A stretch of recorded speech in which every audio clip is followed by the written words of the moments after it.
মন্ডলী, কেমন আছেন সবাই? আজকে আমরা আপনাদের আমাদের রাজীব গার্মেন্টস ট্রেনিং সেন্টার থেকে কিভাবে শার্টের স্লিপ জয়েন করে সেটা আমি আপনাদের দেখাবো।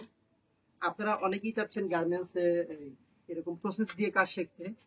তো প্রথমেই দেখেন এখানে যে স্লিপটা আছে, সেই স্লিপটা প্রথম ফোল্ডারের ভিতরে আমি আগে সুন্দর মতো বসায় দিলাম। বসায় দেওয়ার পরে আমাকে এই যে ফিটের যে মাথার যে নোজটা আছে, সেই নোজ বরাবর আগে ভাগে প্রথমে চালাইতে হবে।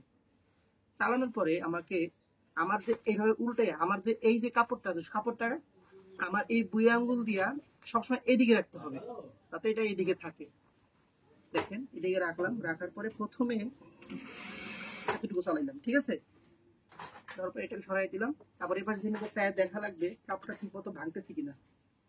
ভাঙতেছে, দিল, দেখছেন। এবার হচ্ছে গিয়ে আমার এই যে শেপের যে জায়গাটা আছে, এই শেপের জায়গায় আসলে এখানে উপরের যে কাপড়টা আছে, এই কাপড়টা এদিকে টান রাখতে হবে, আর এই কাপড়টাকে এদিক দিতে হবে। এই কাপড়টাকে এদিক টানতে হবে, এই কাপড়টা এদিক দিয়ে দিতে হবে। আবার এই নিচের কাপড়টাকে তো দেখতে হবে, ঠিক সেম ভাবে এটাকে টান রাখতে হবে, এটাকে দিয়ে দিতে হবে।